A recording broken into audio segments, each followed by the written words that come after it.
Hola, hoy vamos a platicar sobre algunos aspectos del lenguaje y su relación con la lógica y en particular vamos a eh, observar, ¿no? Que la lógica y el lenguaje tienen una propiedad curiosa.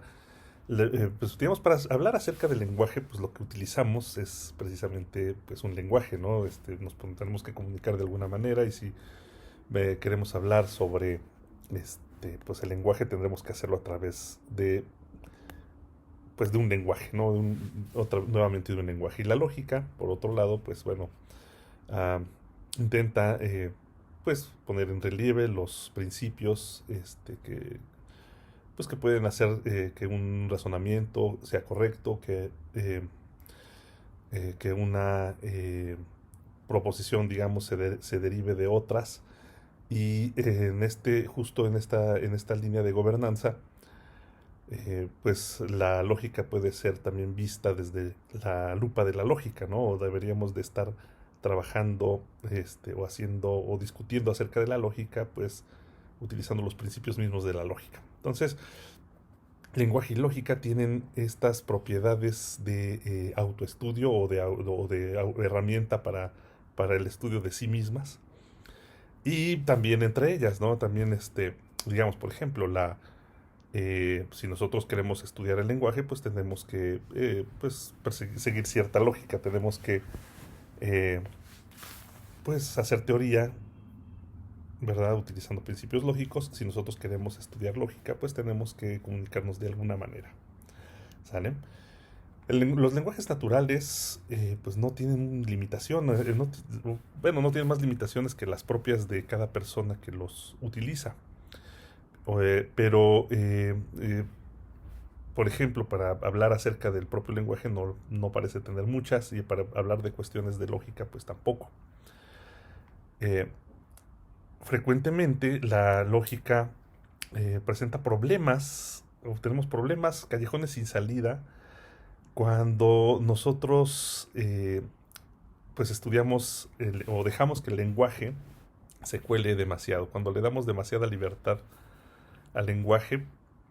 Por ejemplo, cuando le damos la libertad de referirse a sí mismo, cuando digamos, por ejemplo, las proposiciones lógicas, en ellas ahora interviene la posibilidad de hablar acerca de las propias proposiciones lógicas, pues podemos nosotros tener algunos problemas, podemos llegar a tener algunos callejones sin salida. Un ejemplo clásico es la proposición, esta proposición es falsa, ¿vale? Esta proposición es falsa, es un callejón sin salida. ¿Por qué razón? Pues porque si fuera verdadera, pues entonces tendría que ser falsa. Y si fuera falsa, pues entonces se verifica y por tanto es verdadera. Esta proposición es falsa, pues es justo una proposición lógica. Es una proposición que pues uno pensaría que puede ser evaluada como verdadera o como falsa, pero en ambos casos nosotros tenemos un problema, ¿no? ¿Y a qué le debemos este problema? ¿Por qué razón tenemos un problema de este estilo? Bueno, pues es que estamos admitiendo que estamos admitiendo para evaluar la veracidad de una proposición que habla acerca de proposiciones. Claro, no habla acerca de todas las proposiciones del mundo, no habla acerca de todas las proposiciones, pero habla acerca de proposiciones. Entonces, de algún modo es una proposición que no está siendo eh, pues del todo válida, no está tan claro que tenga la facultad de ser considerada una proposición, porque justo nos lleva a paradojas, nos lleva a cuestiones de este estilo. En las actividades de esta semana van ustedes a encontrar algunos enunciados, algunas proposiciones que también tienen este tipo de problemas, ¿no? De cosas que uh, son un callejón sin salida. Y bueno, la idea es que ustedes nos comenten a qué se le debe que estas proposiciones no estén siendo pues correctas, ¿no? No o por qué lo son, porque la lógica no tendría que comprometerse o a evaluar si son verdaderas o falsas, en tanto que pues hay una especie de invalidez, hay una forma de no pertenecer al ámbito de las proposiciones que sí podríamos considerar como verdaderas y falsas. ¿Sale? Bien.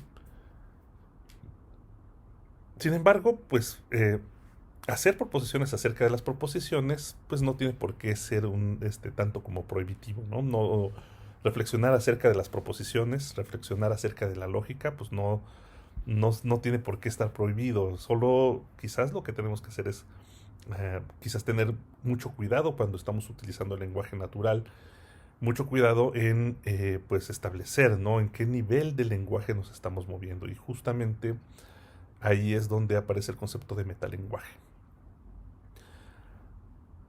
Cuando, por ejemplo, nosotros estudiamos un lenguaje, cuando estudiamos un idioma, pues lo hacemos desde nuestro idioma nativo, ¿no? Digamos, estudiamos el inglés, nosotros que somos de habla hispana, pues nos reflexionamos, nosotros entendemos, nos explican lo que es un verbo, lo que es un participio, no sé. Nos lo explican en español, nosotros lo entendemos a partir del español. El inglés en este caso es un lenguaje objeto, es el objeto de nuestro estudio, mientras el español es nuestro metalenguaje, es el lenguaje con el cual hablamos acerca de las cosas del lenguaje objeto. En el estudio formal de la lógica pasa lo mismo. Los sistemas de lógica en general tienen que estar montados sobre lenguajes especiales, sobre lenguajes simbólicos. Y para hablar acerca de esos lenguajes, pues nosotros tenemos que usar también nuestro lenguaje, típicamente nuestro lenguaje natural. Pero si nosotros además estamos intentando hacer un estudio de la lógica desde las matemáticas, pues bueno, entonces ese lenguaje que vamos a utilizar, pues es el lenguaje típico de los matemáticos, que no es precisamente el lenguaje coloquial de la gente en general. Pero si el nuestro, nosotros ya tenemos cierta experiencia trabajando con cuestiones lógicas, ya entendemos, al menos a nivel intuitivo, lo que son los conjuntos, las funciones, las relaciones. Eh, Tenemos entonces ya eh, pues, eh, bastantes objetos, bastantes términos definidos en nuestro lenguaje que podemos utilizar para describir las cosas que tienen que ver con los lenguajes formales, las cosas que tienen que ver con los símbolos que aparecerán en algún sistema lógico.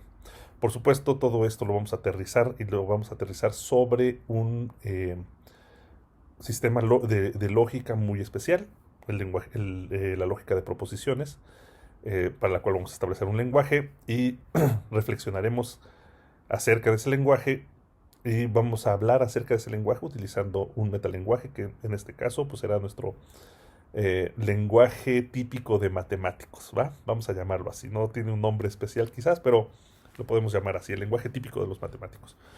Y bueno, si lo vamos nosotros a estudiar, si lo vamos a analizar, pues lo tenemos que hacer a partir de una teoría, ¿sale? Es decir, un cuerpo de conocimientos que ya estamos dando por hechos, que así como nosotros ya tenemos una intuición sobre los conjuntos, sobre las funciones, las relaciones, pues también ya tenemos establecida una teoría, quizás una teoría informal. Ya sabemos algunas cosas, ya por ejemplo conocemos un poco acerca de la relación de pertenencia, ya distinguimos qué significa que un conjunto pertenezca a otro o que un objeto pertenezca a un conjunto. Distinguimos qué significa que una función sea inyectiva, por ejemplo.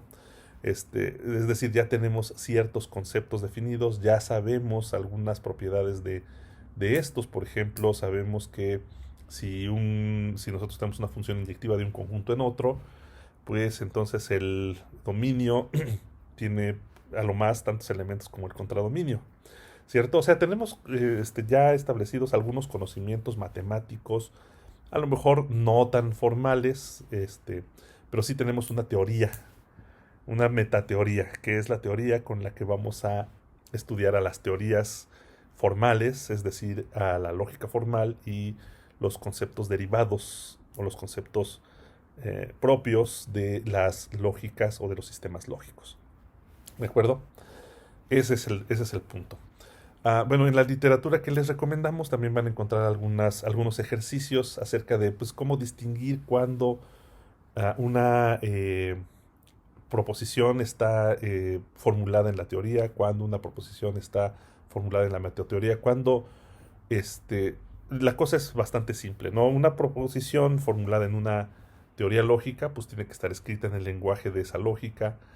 En cambio, una proposición que tiene que ver con cosas de esa teoría, es decir, cuando ya hablamos acerca de los símbolos de la teoría, cuando hablamos acerca de de propiedades que tienen los sistemas lógicos, entonces esas son proposiciones que están en la metateoría. En la metateoría también podemos tener teoremas, ¿no? Por supuesto que podemos hacer razonamientos y demostrar, o podemos formular proposiciones y demostrarlas, y eso serían teoremas. Claro, serían teoremas no formales, no, quiero decir, no propios de los sistemas formales de lógica, sino serían teoremas matemáticos a secas, ¿sale? Bueno, pues esa justamente es lo que da tanta riqueza y lo que incluye a la lógica dentro de las matemáticas y la convierte en una lógica matemática. Pues hay que decir que la teoría o la metateoría que vamos a utilizar, la teoría desde la cual nosotros nos vamos a mover, pues es la teoría intuitiva de los conjuntos, que pues simplemente es todo este cuerpo de conocimientos que nosotros hemos adquirido acerca de los conjuntos, en la cual pues hay una definición de qué significa ser una función, qué significa estar en el dominio, qué significa pues muchos términos matemáticos y todas ellas las vamos a emplear para definir los lenguajes, por ejemplo. Un lenguaje pues constará de símbolos. ¿Y qué serán esos símbolos? Pues tendrán que ser uh, conjuntos, tendrán que ser objetos de la teoría de conjuntos. Que son una expresión. ¿Qué significaría? ¿Qué sería una proposición? Bueno, pues las proposiciones se escriben como sucesiones finitas de símbolos. Entonces, pues igual las sucesiones finitas de conjuntos pues vuelven a ser conjuntos. Entonces, pues igual las proposiciones pues vuelven a adquirir este carácter. Y así es como digamos, las proposiciones o los razonamientos o las deducciones, en fin, todos los conceptos que habremos de definir en los sistemas lógicos, pues desde nuestro punto de vista, usando la metateoría que poseemos los matemáticos y que uh, pues incluye pues todas estas nociones básicas, elementales de la teoría intuitiva de conjuntos, pues desde ahí nosotros vamos a pues reflexionar y vamos a definir, vamos a inspeccionar todo lo que tiene que ver con los sistemas lógicos y en especial con el cálculo con la lógica de proposiciones, que es el tema de nuestro curso de lógica matemática 1.